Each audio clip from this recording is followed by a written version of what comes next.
কেননা মসজিদ হচ্ছে আল্লাহর ঘর, মসজিদ হচ্ছে আল্লাহর ঘর। আর এই ঘরে যদি আমরা দান করি, এই ঘরে যদি আমরা দান করি, তবে আমাদের কি লাভ রয়েছে? আল্লাহর নবী বিশ্ব নবী নবী মুহাম্মদ সকলে বলেন সাল্লাল্লাহু আলাইহি ওয়াসাল্লাম বললেন, قال النبي صلى الله عليه وسلم من بنى لله مسجدا وبنى له بيتا في الجنة। বিশ্ব নবী তার নবী নবী মুহাম্মদ সাল্লাল্লাহু আলাইহি ওয়াসাল্লাম বললেন, কেউ যদি মসজিদ নির্মাণ করে, কেউ যদি মসজিদ করে দেয়, তবে তার জন্য আল্লাহ পাক রব্বুল আলামিন রোজ কিয়ামতের দিন জান্নাতের মধ্যে একখানা বাড়ি নির্মাণ করে দিবে। বিশ্বনবী বলেন, তার নবী বলেন, কেউ যদি একটি মসজিদ নির্মাণ করে দেয়, বানিয়ে দেয়, রোজ কিয়ামতের দিন আল্লাহ জান্নাতের মধ্যে একখানা বাড়ি বানিয়ে দিবেন, বাড়ি নির্মাণ করে দিবেন, বাড়ি তৈরি করে দিবেন। বিশ্বনবী বললেন যে মান বানা লিল্লাহি মাসজিদান ওয়া বানানা লাহু বাইতান ফিল জান্নাহ।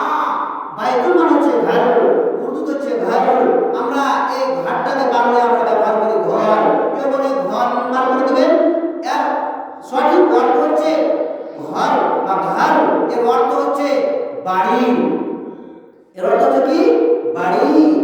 আর যখন আমরা মানে মানে ঘর আমরা সাধারণত বলি যে বাড়ির মধ্যে যতগুলো মানে আমাদের মানে যে বাড়ি তৈরি করি, আর কামরাগুলোকে ঘর বলে আমরা ঘর বলি, কিন্তু আসলে হাদিসের ব্যাখ্যা হচ্ছে, অর্থ হচ্ছে, মানে হচ্ছে যে আল্লাহ পাক রব্বুল আলামিন জান্নাতের মধ্যে একখানা বাড়ি নির্মাণ করে দেবেন। বাইতুল মানে হচ্ছে ঘর মানে বাড়ি।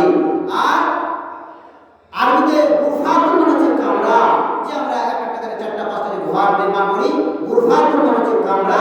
কামরা হচ্ছে তার অর্থ হচ্ছে, কামরা হচ্ছে উর্দু ভাষা, গুরফাতুল হচ্ছে আরবি ভাষা। গুরফাতুল মানে কামরা মানে ঘর। আমরা যেটা ঘর বলি উর্দুতে, আর বাংলাতে হচ্ছে ঘর। আর বাংলাতে আমরা যেটা ব্যবহার করি সেটা হচ্ছে বাড়ি, সেটা হচ্ছে আরবিতে বাইতুল।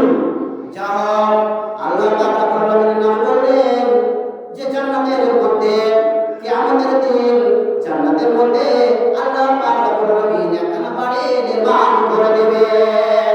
ওরে আমার আব্বা জানেরা, ওরে আমার মা বোনেরা, আমরা কি জান্নাত পেতে চাই না?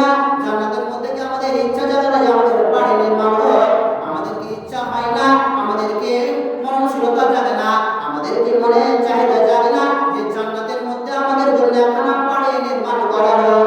আল্লাহ পাক রব্বুল আলামিন আমাদেরকে একখানা বাড়ি নির্মাণ করে দেন। আমরা কি চাই না? অবশ্যই আমরা চাই, কিন্তু না চার ভান করে আমরা বাড়িতে বসে থাকি। ওরে আমার মা বোনেরা, ওরে আমার আব্বা জানেরা, জান্নাতে ঘর নেওয়ার জন্য, জান্নাতের মধ্যে বাড়ি নেওয়ার জন্য আমি 10 জন ব্যক্তির কাছে, আমরা তো একাই মসজিদ নির্মাণ করতে পারবো না। এমনও মানুষ আছে যে একটা মসজিদ নিজে নির্মাণ করতে পারবেন, আল্লাহর বান্দা রয়েছে, করে নেবেন। কিন্তু আমি অত দূর বলতে চাই না। আমরা 100, 200, 50, 1000 এভাবে 5,000, 10,000 করে দান করে করে আমরা সকলে নেকির অংশীদার হয়ে আমরা মসজিদ নির্মাণ করব। আমরা সকলে মসজিদের না, আমরা মসজিদ নির্মাণ করে আমরা নেকির অংশীদার হয়ে যাব। রোজ কিয়ামত পর্যন্ত আমরা যাতে করে নেকি পেতে থাকি, নেকি পেতে পারি, এই জন্য আমরা মসজিদ নির্মাণ করব, মসজিদে আমরা দান করব।